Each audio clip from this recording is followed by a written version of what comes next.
Olá pessoal, eu sou o Nelson e esse é o De Frente com o Texto, o nosso canal de estudo da Palavra de Deus. O nosso coração é fornecer auxílio no estudo das Escrituras para aqueles que amam a Palavra de Deus e querem crescer no conhecimento do Senhor. Nós já estudamos a primeira carta do apóstolo Pedro, estudamos o livro do profeta Abacuque e essa semana nós iniciaremos uma nova jornada de estudos. Vamos juntos crescer no conhecimento do Senhor Jesus Cristo por meio do estudo do Evangelho de Marcos. Sendo o Evangelho um gênero literário específico, Marcos ele é uma biografia, mas não é uma biografia comum. É uma biografia teológica, ou seja, Marcos ele pretende reunir narrativas que nos ajudem a entender quem é Jesus e o propósito da missão de Jesus Cristo entre nós. Quem é Jesus? Essa é a grande pergunta do Evangelho de Marcos. Foi a pergunta que sacudiu a Palestina no primeiro século e continua extremamente importante para os nossos dias. Quem é Jesus? Ele é apenas um profeta? Apenas um bom mestre? É apenas um guru? Quem sabe um revolucionário?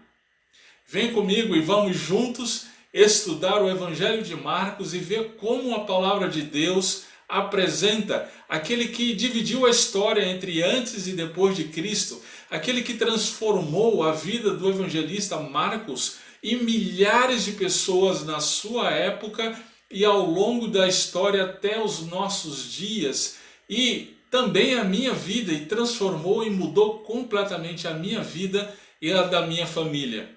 Então, vem comigo, vamos juntos estudar o Evangelho de Marcos. Toda semana nós estaremos publicando, como de costume, então um vídeo de estudo do texto específico do Evangelho de Marcos e também um vídeo de dicas de estudo do texto, em que nós pretendemos auxiliar os irmãos a usar ferramentas de interpretação bíblica para o auxílio do estudo correto das Escrituras. Então vamos juntos para esta jornada, vamos para o Evangelho de Marcos e ver como Cristo e a sua missão transforma totalmente as nossas vidas, a nossa visão, a nossa família, a forma como nós trabalhamos, como nós vivemos em geral. Então abra sua Bíblia no Evangelho de Marcos, capítulo 1, hoje nós estudaremos o verso 1 até o verso 13,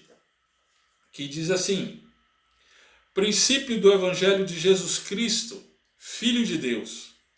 Como está escrito nos profetas: eis que eu envio o meu anjo ante a tua face, o qual preparará o teu caminho diante de ti. Voz do que clama no deserto: preparai o caminho do Senhor, endireitai as suas veredas. Apareceu João batizando no deserto e pregando o batismo de arrependimento para a remissão dos pecados. E toda a província da Judéia e os de Jerusalém iam ter com ele, e todos eram batizados por ele no rio Jordão, confessando seus pecados. E João andava vestido de pelos de camelo e com um cinto de couro em redor de seus lombos, e comia gafanhotos e mel silvestre. E pregava dizendo: após mim vem aquele que é mais forte do que eu, do qual não sou digno de, abaixando-me, desatar a correia das suas sandálias. Eu, em verdade, tenho-vos batizado com água, ele, porém, vos batizará com o Espírito Santo. E aconteceu naqueles dias que Jesus, tendo ido de Nazaré da Galileia, foi batizado por João no Jordão. E logo que saiu da água, viu os céus abertos e o Espírito que como pomba descia sobre ele. E ouviu-se uma voz dos céus que dizia: tu és o meu Filho amado, em quem me comprazo. E logo o Espírito o impeliu para o deserto. E ali esteve no deserto 40 dias, tentado por Satanás, e vivia entre as feras, e os anjos o serviam. Amém. Vamos orar. Senhor Deus, nós queremos te dar graças por Jesus Cristo, nosso Senhor. Sendo Deus, se fez homem e morreu pelos nossos pecados. Sim, estávamos mortos em nossos pecados, Estávamos afastados do Senhor por conta de nossa rebeldia, mas o Senhor nos trouxe para perto por meio de Jesus Cristo. Senhor, nós rogamos pelo início do estudo desse novo livro, que o Senhor abra os nossos olhos, abra o nosso coração para o entendimento de quem é Cristo e do que Ele veio fazer, e assim que Ele seja glorificado, celebrado mais uma vez. No nome dEle, o nosso Rei, nós oramos. Amém. Muito bem, irmãos, vamos para o texto. Muito bem, a mensagem central desse texto é: Jesus é o prometido Filho de Deus que veio para trazer as boas novas de salvação. Vamos ver como essa mensagem está disposta aqui no texto. O texto está dividido em 3 partes. A primeira parte, o verso 1, é a declaração inicial, a declaração que vai nortear todo o livro. Nós vamos ver melhor essa declaração. O verso 2 até o verso 8, que trata-se então do ministério de João Batista, e o verso 9 e o verso 13, que refere-se então ao batismo de Jesus e a imediata ida dele para o deserto, ok? Nós vamos ver então do que se trata esse texto a partir da mensagem intencionada por Marcos. De início, a primeira declaração, princípio do Evangelho de Jesus Cristo, Filho de Deus. O Evangelho significa boas novas. Então, Marcos está dizendo aqui que o seu livro trata-se a respeito das boas notícias que é dada por quem? Por Jesus. Jesus, ele é o Cristo, ou seja, o ungido, o Messias, aquele que estava por vir desde o Antigo Testamento, desde Gênesis capítulo 3, onde é prometido que viria aquele que esmagaria a cabeça da serpente. Então, Jesus Cristo é esse Messias que estava por vir. E ele é o Filho de Deus. Essa declaração em relação a pessoa de Jesus como Filho de Deus também aparece lá embaixo, olha lá no verso 11. E ouviu-se uma voz dos céus que dizia: Tu és o meu Filho amado, em quem me comprazo. E também aparece em várias partes do Evangelho de Marcos, além desse texto, né, de Marcos 1, de 1 a 13, Marcos também narra várias ocasiões, por exemplo, em Marcos 3:11, Marcos 5:7, em que espíritos imundos, demônios, eles mesmos reconheciam que Jesus é o Filho de Deus, né? Uma outra ocasião que Marcos narra o momento em que Jesus é mencionado como Filho de Deus pelo próprio Deus é Marcos capítulo 9, verso 7. No momento da transfiguração, desceu uma nuvem que os cobriu com a sua sombra, e saiu da nuvem uma voz que dizia: Este é o meu Filho amado, a ele ouvi. Em Marcos capítulo 14, versos 61 e 62, na ocasião do julgamento de Jesus, diz assim: Mas ele calou-se e nada respondeu. O sumo sacerdote lhe tornou a perguntar e disse-lhe: És tu o Cristo, Filho do Deus bendito? E a resposta de Jesus então disse: Eu sou, e vereis o Filho do Homem assentado à direita do poder de Deus e vindo sobre as nuvens do céu. Muito interessante, né? Algumas pessoas dizem que Jesus nunca afirmou ser o Filho de Deus, pois precisa ler a Bíblia com mais cuidado, tá aí. Marcos capítulo 15, verso 39, na ocasião da crucificação, o centurião vai afirmar isso, e o centurião que estava defronte dele, vendo que assim clamando expirara, disse: verdadeiramente este homem era o Filho de Deus. Então perceba que do início até o fim do Evangelho, Marcos ele traz a declaração de que Jesus é o Filho de Deus.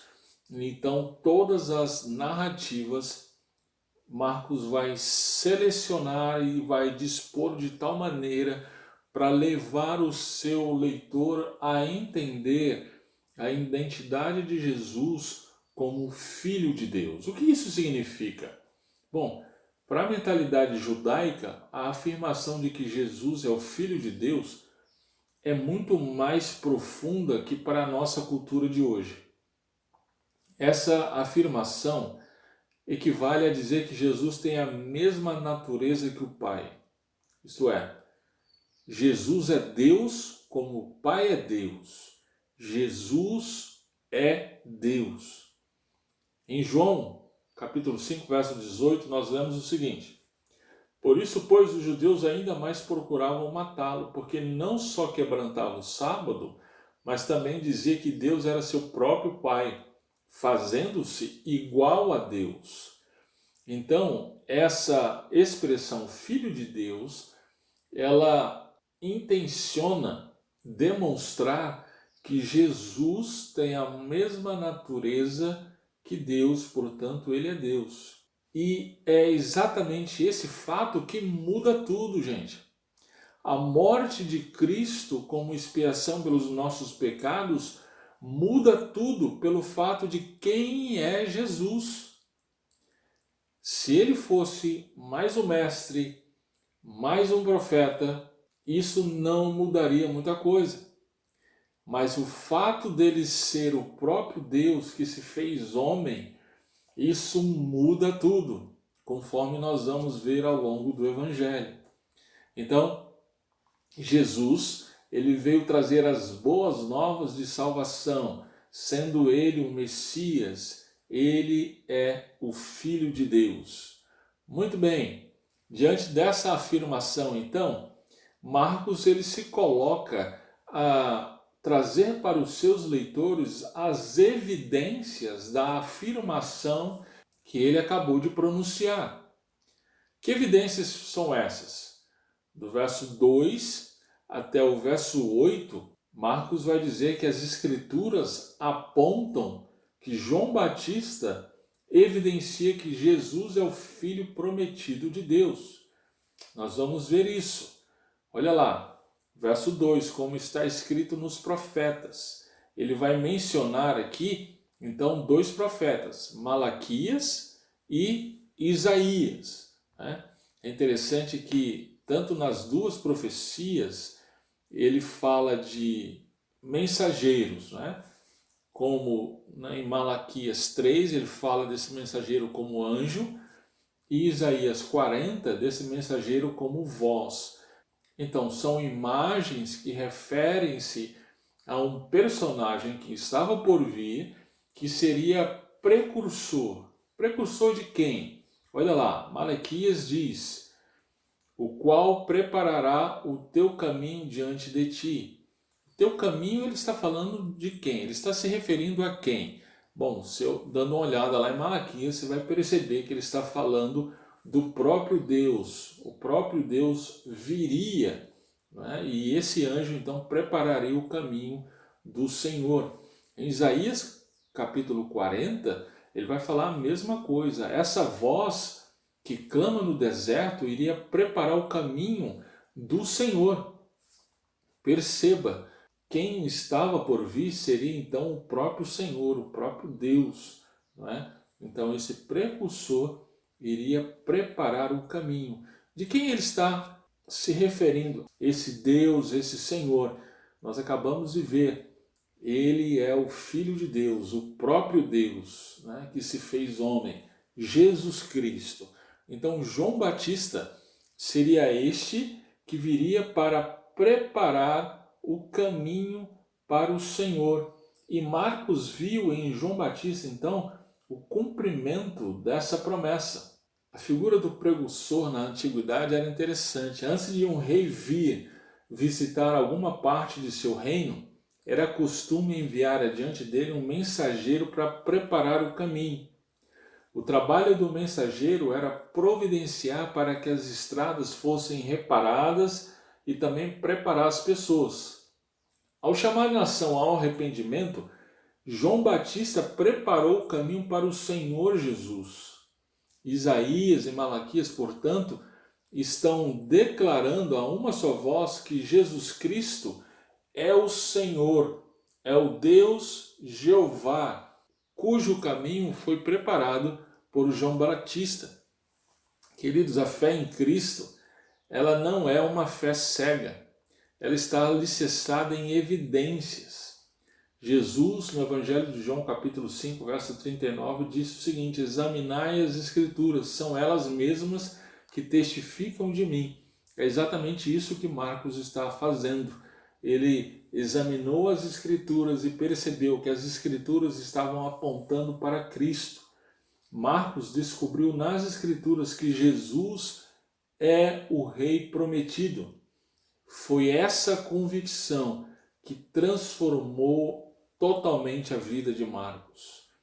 E aí então ele continua a falar a respeito de João Batista, né? João Batista, no verso 4, ele apareceu batizando no deserto e pregando o batismo de arrependimento para a remissão dos pecados. Quem era João Batista? Perceba a descrição breve que Marcos dá a respeito aqui de João Batista. Perceba que o texto está disposto por meio de um paralelismo, né? Marcos, ele afirma que João, ele apareceu batizando no deserto. Então, a respeito desse batismo, ele vai falar no versos 5 e 6. Depois ele diz que ele pregava o batismo de arrependimento para a remissão dos pecados. Então, ele vai falar dessa pregação no verso 7, ok? É bem interessante aqui como Marcos ele dispõe isso aqui. Vamos ver como que ele coloca então no verso 5 a respeito do batismo. No verso 5 então diz que as pessoas iam até João, pessoas da Judéia, Jerusalém, eles iam até o Rio Jordão para serem batizadas por João, confessando os seus pecados. Então João era alguém a quem o povo tinha muita consideração, respeito. No verso 6 diz que é interessante, né? Ele vestia-se de pelos de camelo, cinto de couro em redor dos seus lombos, comia gafanhotos e o mel silvestre. Por que João tinha esse estilo de vida aqui e Marcos acha importante descrever aqui? Porque aqui mostra que ele é alguém mesmo de acordo com o estilo dos profetas do Antigo Testamento, em especial Elias, né? Mais para frente, Jesus vai identificar João Batista com Elias, né? Dizendo que João Batista veio com o mesmo caráter de ministério que Elias, né? Então, aqui estamos diante de um profeta de Deus que está apontando para alguém, apontando para aquele que havia sido prometido desde a antiguidade.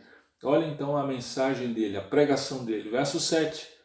Ele pregava dizendo: olha, após mim vem aquele que é mais poderoso, mais forte do que eu, do qual não sou digno de, abaixando-me, desatar a correia das suas sandálias. Esse era o conteúdo da pregação de João Batista. Ele apontava para Jesus Cristo. No verso 8, ele diz que ele batizava com água, mas este que estava por vir, ele batizaria com o Espírito Santo. Por que ele está falando aqui de batismo com o Espírito Santo? Eu sei que os nossos irmãos pentecostais têm a doutrina aí do batismo com o Espírito Santo como segunda bênção, mas essa não é uma doutrina bíblica, não é disso que João Batista está se referindo aqui nesse texto. Ele está aludindo a Ezequiel, capítulo 36, verso 25 a 27, que diz o seguinte: então aspergirei água pura sobre vós e ficareis purificados. De todas as vossas imundícias e de todos os vossos ídolos vos purificarei. Perceba que a imagem então do batismo e da purificação de pecados, que é o mesmo contexto da pregação de João Batista. Verso 26, e dar-vos-ei um coração novo, e porei dentro de vós um espírito novo, tirarei da vossa carne o coração de pedra, e vos darei um coração de carne, e porei dentro de vós o meu espírito, e farei que andeis os meus estatutos, e guardeis os meus juízos, e os observeis. A promessa aqui é que, quando Deus visitasse o seu povo, ele então traria o batismo no Espírito Santo, ou seja, o Espírito Santo habitaria no seu povo, né? O Espírito Santo habitaria naqueles que crescem e eles seriam então transformados. É disso que João Batista então está se referindo. Jesus Cristo, ele veio, então a sua vinda inaugura o reino de Deus, o tempo em que o Espírito Santo habita em nós. Então é disso que se trata quando João Batista menciona aqui o batismo com o Espírito Santo. Perceba mais uma vez, João Batista, o ministério de João Batista como pregador era de apontar para Jesus Cristo. De uma certa maneira, assim como João Batista, todo pregador cristão deve apontar para Cristo. Tanto a sua mensagem quanto a sua vida devem apontar para quem é Jesus e o sacrifício de Jesus por nós. Se esse pregador não faz isso, ele é um falso pregador, não é? Então isso é um alerta aí para todos nós, pregadores. E aí, na sequência, então, Marcos continua a trazer para os seus leitores as evidências de que Jesus Cristo é o Filho de Deus. Então perceba, nós vimos então a primeira evidência que Marcos traz, que é o cumprimento da profecia do Antigo Testamento em relação ao precursor, a João Batista. E agora a segunda evidência será o batismo de Jesus, verso 9 até o verso 11. Aqui nós vemos a Trindade evidenciando que Jesus é o Filho prometido de Deus. Vamos ver. No verso 9, então, Marcos diz que Jesus, tendo ido de Nazaré, da Galileia, para o Rio Jordão, ele foi batizado por João Batista. E aí a gente se pergunta, né? Por que Jesus foi batizado se ele não tinha pecados? Lembre-se, o batismo de João Batista era um batismo de arrependimento dos pecados. Se Jesus não tinha pecado, por que ele foi então batizado? Isaías capítulo 53, verso 6 diz o seguinte: todos nós andávamos desgarrados como ovelhas, cada um se desviava pelo caminho, mas o Senhor fez cair sobre ele a iniquidade de nós todos. Jesus, queridos, carregou em si mesmo os nossos pecados. Foi exatamente isso que João Batista disse. No Evangelho de João, capítulo 1, verso 29, ele diz o seguinte: eis o Cordeiro de Deus que tira o pecado do mundo. Aqui foi por ocasião, então, do batismo, né? Então, o batismo de Jesus, ele demonstrou a missão de Jesus de levar sobre si a culpa de todos aqueles pelos quais ele haveria de morrer. Jesus não tinha pecados, mas ele, sendo Deus, se fez homem como nós para levar sobre si os nossos pecados, não é? Então, foi por isso então que Jesus se submeteu ao batismo. Mas é muito interessante aqui a gente perceber a narrativa a respeito do batismo de Jesus, né? No verso 10 diz que quando ele saiu da água, ele viu os céus abertos e o Espírito como pomba descendo sobre ele, e uma voz dos céus que dizia: tu és o meu filho amado em quem me comprazo. Aqui nós temos uma das cenas mais sublimes de todas as Escrituras. A Trindade, ela se revela aqui de uma maneira impressionante. As três pessoas da Trindade, elas estão unidas por toda a eternidade e aqui unidas com o propósito de redimir o homem. Essa é uma passagem cheia de conforto, de consolo, para cada um de nós, queridos. O Pai aqui, ele está aprovando o que o Filho está fazendo.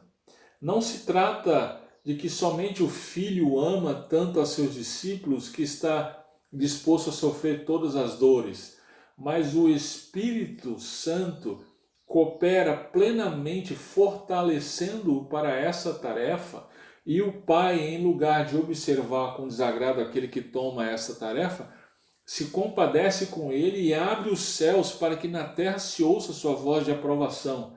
Os três estão empenhados em nossa salvação, os três sendo um só Deus, mas as três pessoas da Trindade estão empenhadas na salvação do pecador.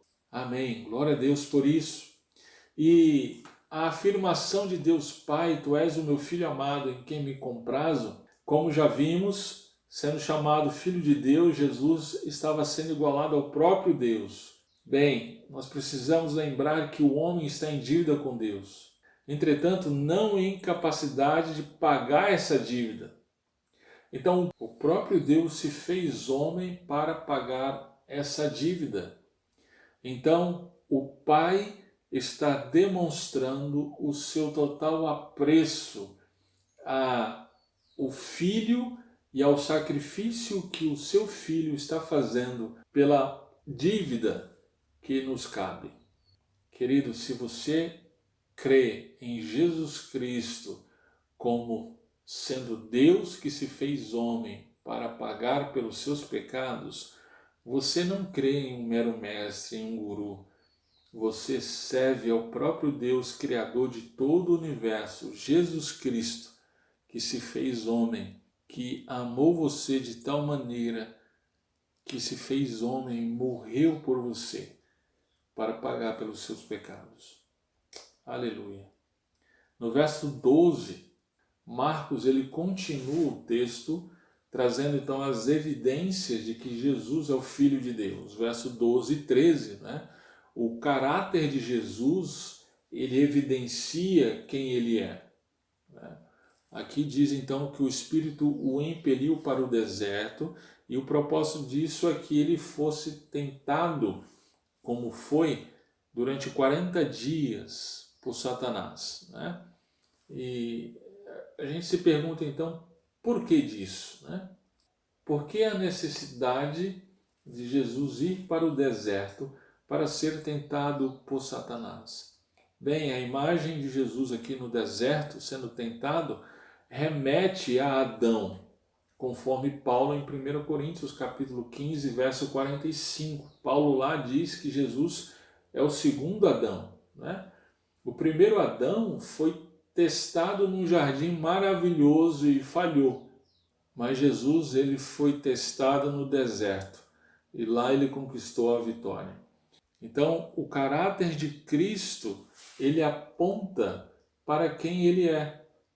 Nós podemos confiar em Jesus, podemos confiar naquele que viveu, morreu e ressuscitou, falando a mesma coisa e agindo da mesma maneira e sendo sem pecado em tudo. De fato, Jesus é o prometido Filho de Deus que veio para trazer as boas novas de salvação. Vamos pensar em algumas coisas mediante isso. Muito bem, quem é Jesus? Essa é a grande pergunta do Evangelho de Marcos, e ele já responde desde a primeira sentença: Jesus é o Cristo, o Filho de Deus, que veio para nos trazer redenção dos nossos pecados. Como você tem respondido a essa pergunta? Talvez você esteja respondendo dizendo que ele foi um bom mestre, foi um profeta. Talvez você diga, olha, ele foi um bom exemplo, um bom modelo de homem a ser seguido. Bem, eu quero convidar você a continuar conosco, acompanhando a declaração de Marcos, de que Jesus foi muito mais do que isso. Sim, ele é o próprio Deus que se tornou homem e veio para pagar pelos nossos pecados. Então vamos acompanhar juntamente conosco as narrativas que Marcos seleciona para mostrar para a gente, evidenciar para a gente de que, de fato, Jesus Cristo é o próprio Deus que veio para nos redimir dos nossos pecados. Isso mudou a minha vida, transformou a minha vida, como eu disse no início, de minha família. Isso pode mudar a sua vida também. Talvez você já saiba disso, talvez você já tenha um entendimento disso, mas por algum motivo você perdeu de vista a visão de que Jesus Cristo, Ele é o próprio Deus, é as implicações que isso tem para a sua vida no dia a dia, para a sua família, para o seu trabalho, para o seu relacionamento conjugal, o seu relacionamento com os seus filhos. Isso muda tudo. Uma vez que Jesus Cristo é Deus, isso muda tudo em nossas vidas. Então continue conosco ao longo do estudo do Evangelho de Marcos e vamos crescer no conhecimento do nosso Senhor e Salvador, Jesus Cristo.